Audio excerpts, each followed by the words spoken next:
All right. So today I am joined by the brilliant Gemma Pearson. Gemma is a Pilates instructor, and she also specializes in osteoporosis training and osteopenia training. Gemma, hi. Hi, Victoria. Thank you so much for having me. You are more than welcome. Can you do a much better job than me, which won't be hard, at introducing yourself?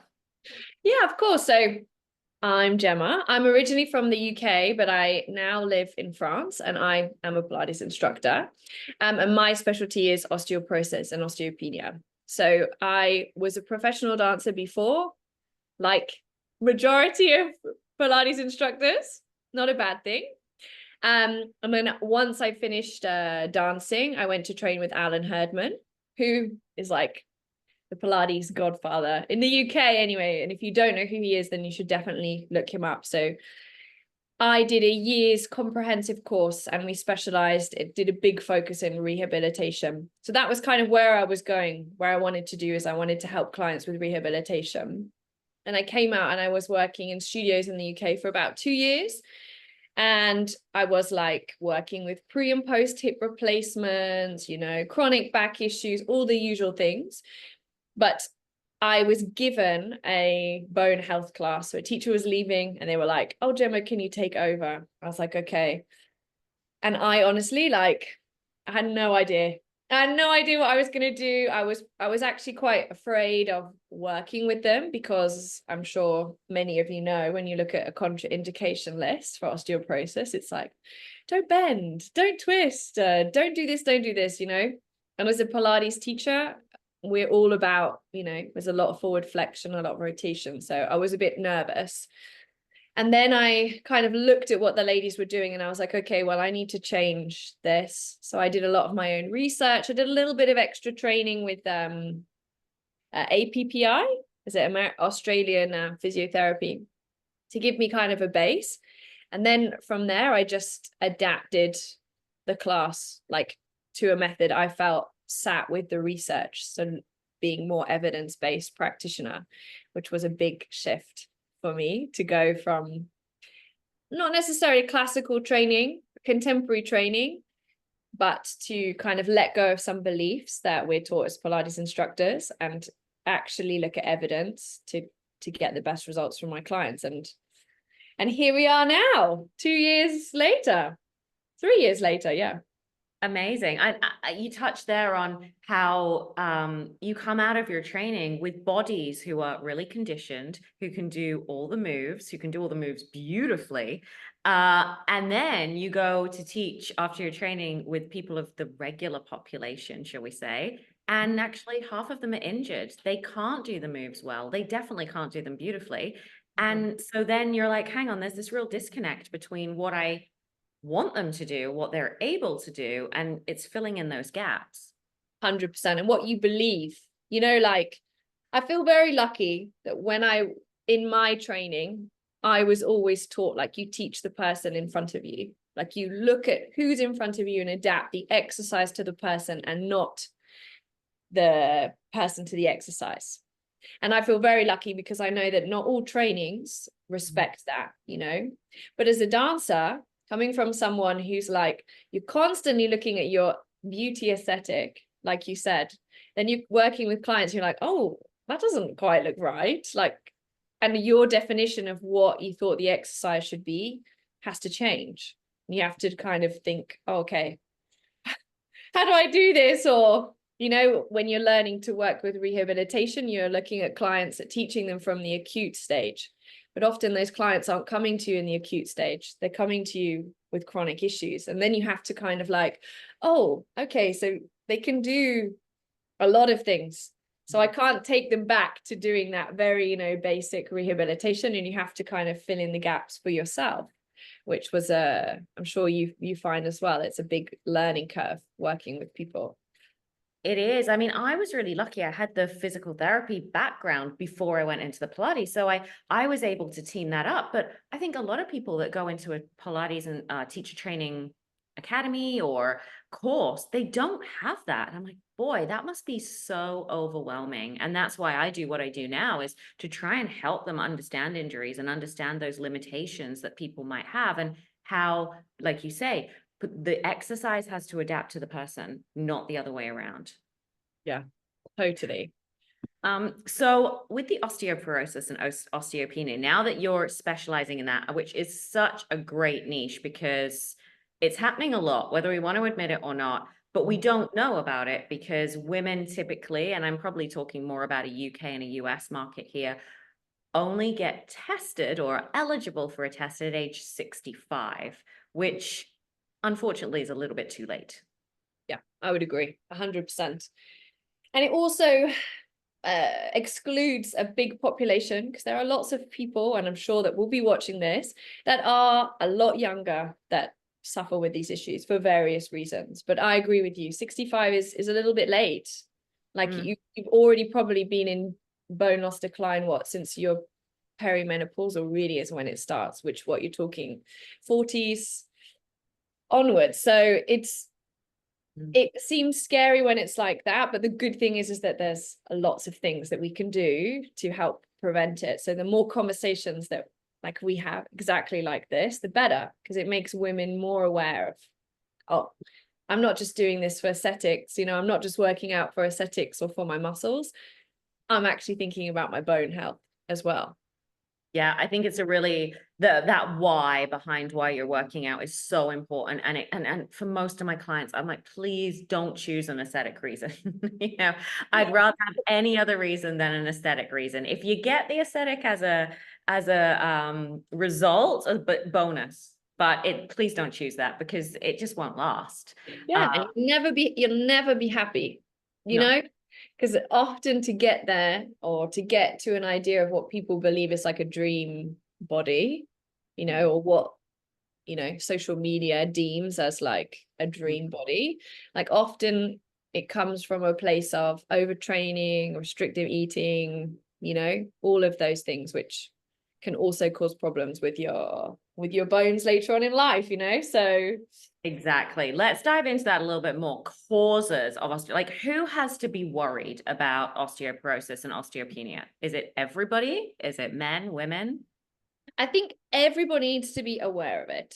Mm-hmm. I mean, men do suffer from it, but realistically, we're looking at women. And the stats are something like 1 in 3 women over the age of 50 will be diagnosed or have an osteoporotic fracture in their lifetime, right? Wow. Just scary stuff. Like they're scary figures. And I think it's 1 in 5 men. So as women in particular, and particularly if you're postmenopausal, then that is something that you should be considering. If you're slightly younger, another cause of osteoporosis can be from poor nutrition. So if you're someone who unfortunately suffered with an eating disorder, or you've had problems with nutrition, then it can cause issues with your bone density later on in life. That often happens. Women will get diagnosed, or they'll have eating disorders in their 20s, they come to their 30s, their 40s, they probably will be checked. Not always, but like if you have a good doctor and they're aware of your condition, they'll be keeping an eye on it. And then the other thing is like a secondary cause of osteoporosis. So you might have had a cancer, you might have had to have chemotherapy and treatment that would affect your bone density as well. Yeah. Okay. So lots of different reasons. So it really is. Yeah, actually, when you say that. And before we go on any further, we have osteoporosis and we have osteopenia. Osteoporosis kind of being worse than osteopenia. What in layman's terms, are you able to define the two and the differences between them?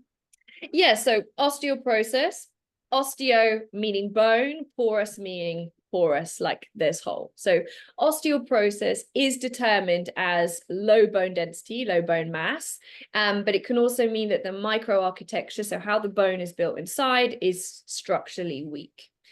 It's usually found out, people will often have a break. That's kind of how you first discover it, or you have a DEXA scan, right? And your DEXA scan results will come out minus 2.5 or below is considered osteoporotic. And normally when they do a scan, they're looking at hip, so your hip bone and your lower back. Sometimes they test the wrist, but usually hip and lower back. Yeah. And osteopenia is considered -1 and below on a DEXA scan. So it's what they would call pre osteoporotic, but you can't sit kind of on your laurels if you've been diagnosed as osteopenia, because you can still be at risk of a fracture. So you still need to take precautions, care, and think about lifestyle changes as well. So osteopenia is really your kick up the butt. Do something about this now, because it cannot be getting any worse. 100%. And I mean, there's studies come out to say that actually more people have fractures with osteopenia than they do with osteoporosis. Now, the studies behind this are largely like numbers based. So obviously much more people have osteopenia than have quite severe osteoporosis. So that's why the figures are a little bit higher, but it's something to be aware of. Just because you have osteopenia, it doesn't mean that you are like fracture free. It's still something you need to consider. Yeah. Okay, so let's fast forward. You've got this diagnosis, whether it's osteoporosis or osteopenia, and you now know that you need to be doing something. So let's say, where do we start? So if someone comes to you and is like, this is my diagnosis, where do you begin with them? Well, firstly, I'm only ever working with these clients on an exercise perspective.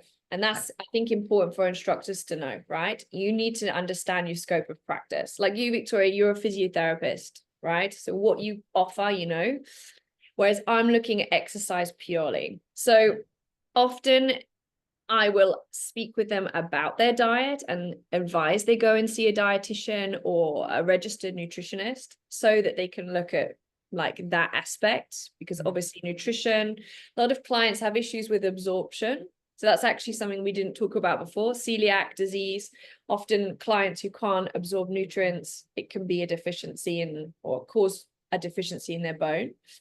But for me, I'm looking at how physically fit they are to begin with.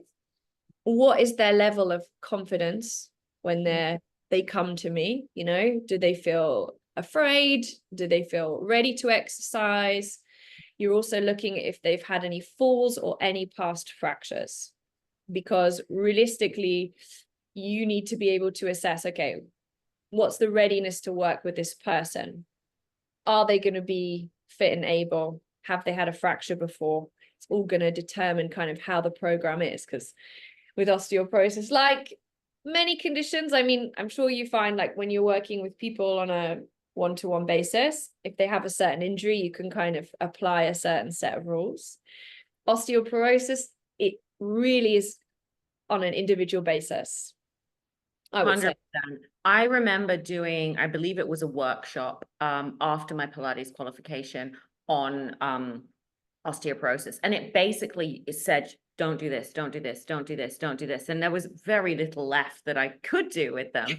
But actually that's the theory, but in practice, these mostly women, I train mostly women, these ladies they're like, sure, I'll try it. If it hurts, I'm not going to be doing it because I know that I'm in danger of fracturing something.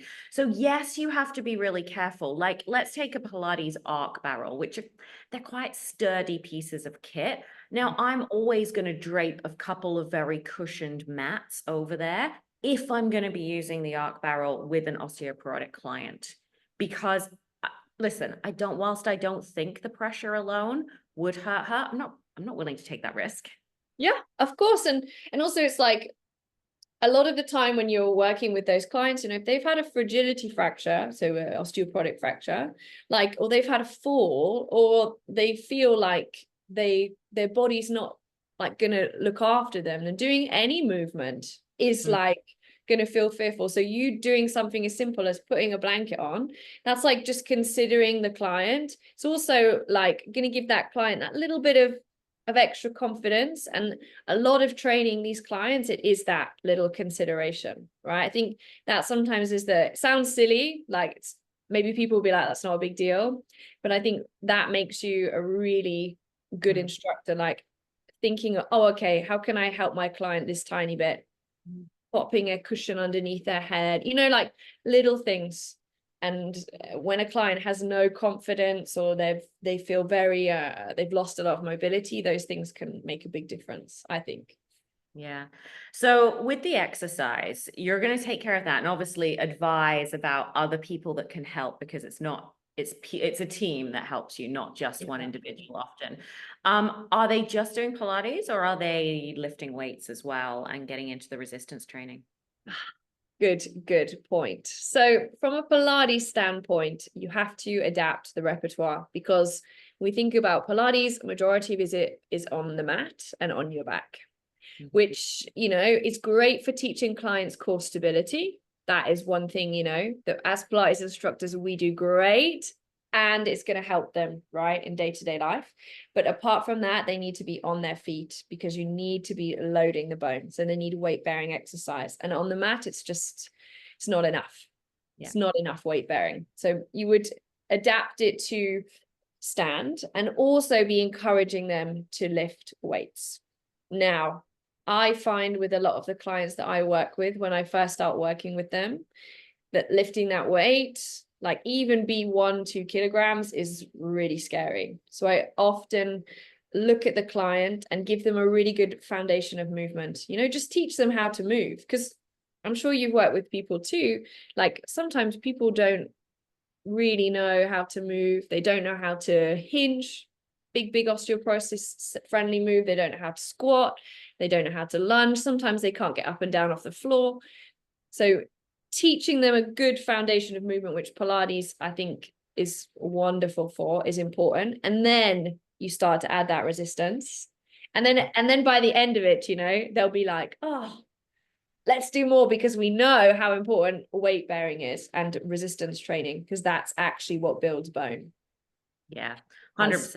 Anyone starting out, whether it's a postnatal client, I'll always have them move without intensity and without resistance, first of all, so I can see how they're moving their body, if they know how to move their body, or if they may have never been taught that. And so we need to start from ground zero.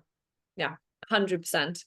And then the weight bearing aspect, or the resistance training, is what you need to instill in those clients once they've got that confidence. But you have to build.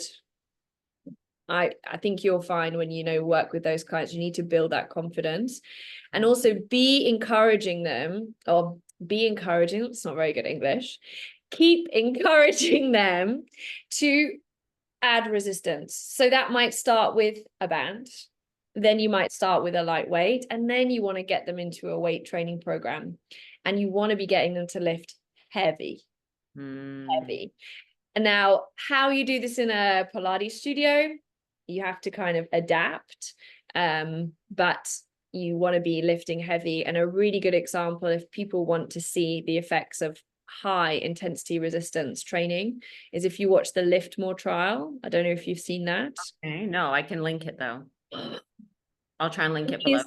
Oh my gosh, these women are lifting heavy, like they're deadlifting. Now, when you say heavy, what are we talking? Give us an example. Okay, so they are lifting between 80 to 90% of their 1 rep max. So if you don't know the basic principles of strength training, that's something important that as Pilates instructors, we should really know. 100%. Right? But they are lifting so heavy that their 1 rep max is the maximum they can lift in one go, right? They're lifting that heavy, they can only do a maximum of 4 or 5 reps. That's how heavy it is. Okay. Whereas traditionally people were told, oh, if you have osteoporosis, you shouldn't be lifting more than, what, 20 pounds? How much is that in kilograms? Just under 10, because it's 2.2 pounds to a kilo. So like people's handbags and people's shopping weigh more than that, you know? How can you tell people? So that trial is a really good example. And these women are all postmenopausal. And they had improvements in their bone density in their spine and in their femoral head, in their hip, with these exercises. So it's a really interesting trial to watch if you want. And the form isn't great either, but that doesn't matter, because it proves to you that, okay, these ladies have osteoporosis, they have kyphosis, they're doing deadlifts and back squats and overhead presses, and they haven't had an injury. Nobody had I think in the study, maybe one person had a slight strain in the back, but there was no serious injuries from them doing those exercises at that weight. Amazing. So it's heavy. It's a tough one. But also what I read was it doesn't need to be that long. Like you're not in the gym for 2 hours lifting that heavy. You're lucky if you're getting 30 minutes at that intensity.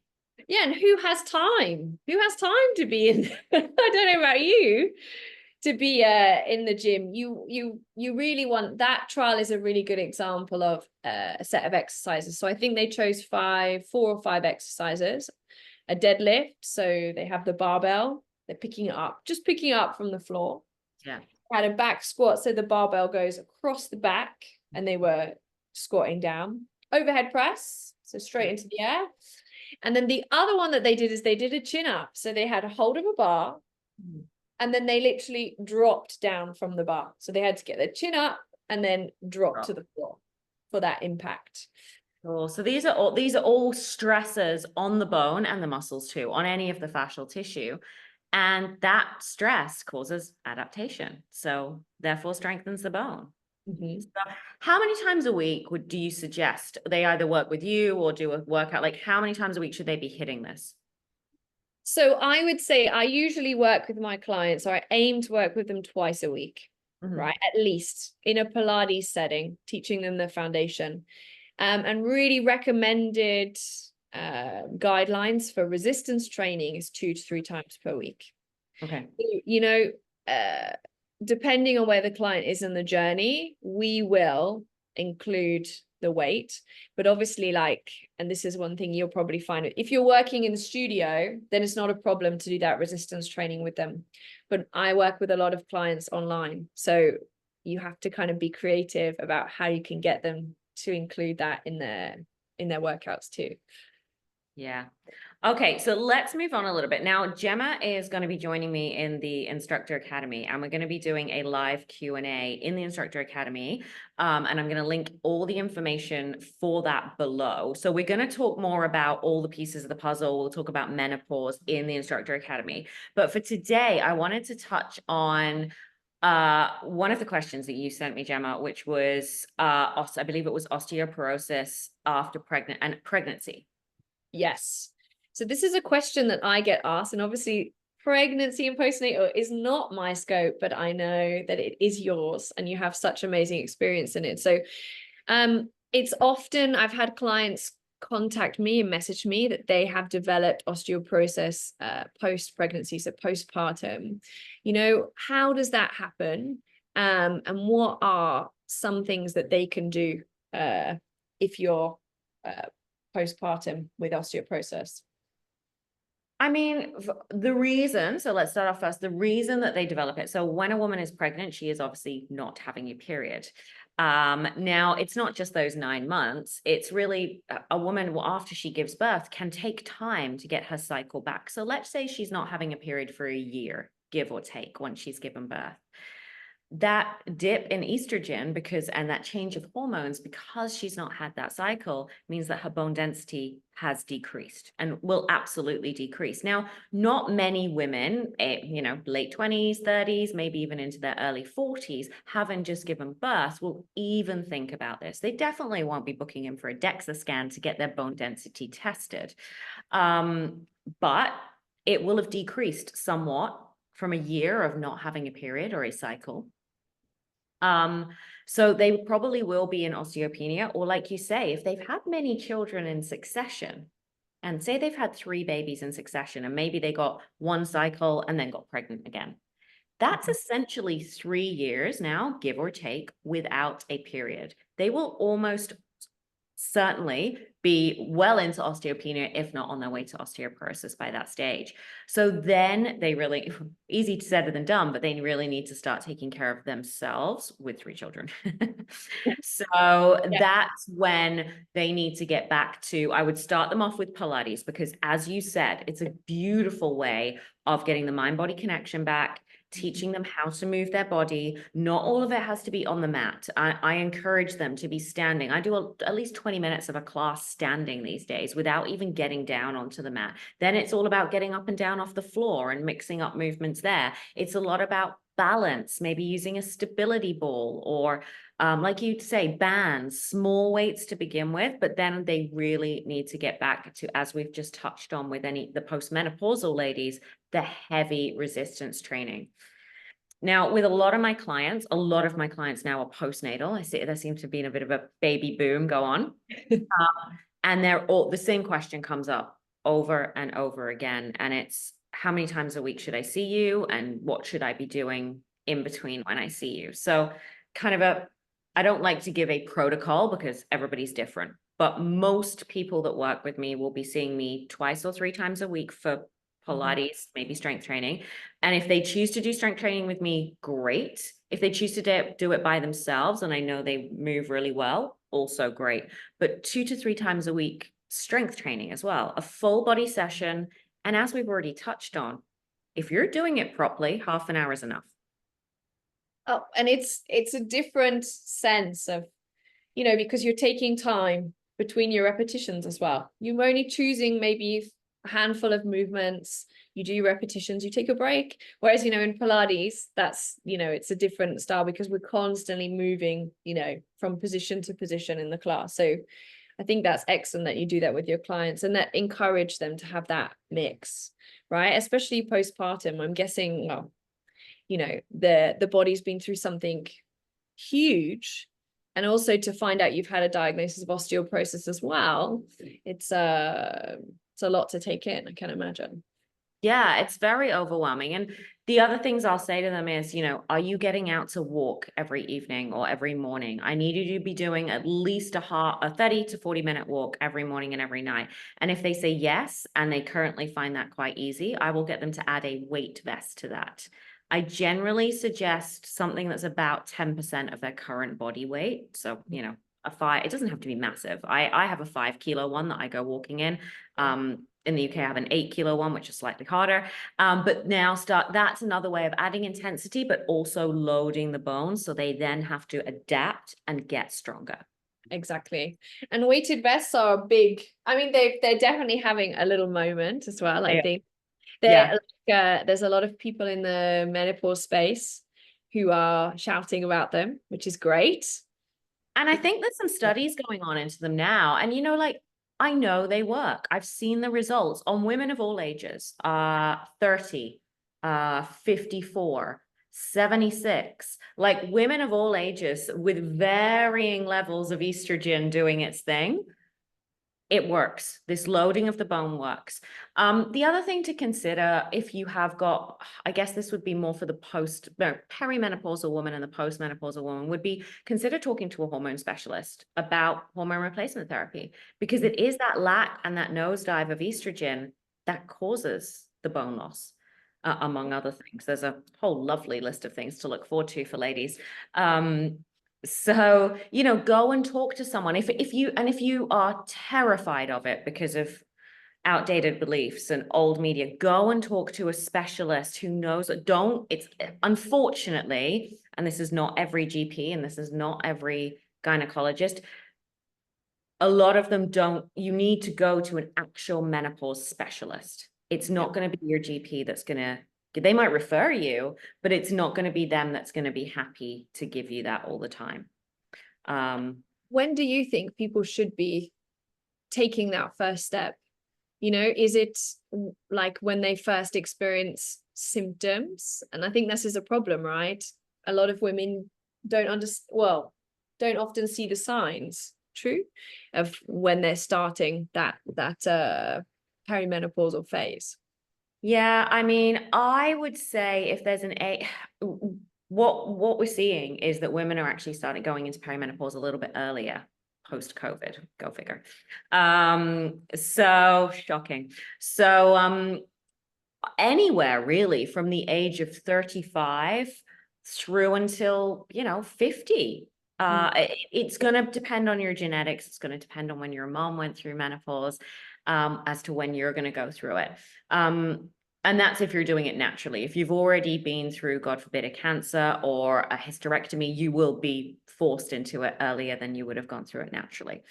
But I think going and having that conversation is really important. Whether or not you choose to take the hormones. But Mhm. having that conversation is really important so that you know. Now, what the doctor will likely want to do if you just don't really know what's wrong with you and you're having weird and wonderful symptoms that you just can't find a cause for, is they'll want to run some tests to make sure that there's nothing else going on. But if there isn't anything else going on, then that's when you would take that next step.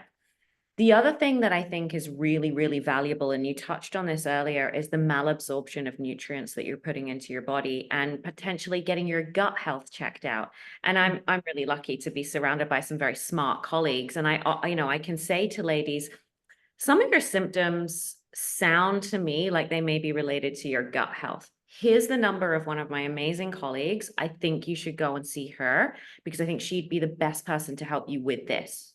Yeah. And it's that building of a team, building of a community, so that women, and I say women, it's not just women, it's men as well, but I really only train women now, that women get the help they deserve going through this massive transition in their life, whether it's just having a baby, whether it's perimenopause and menopause.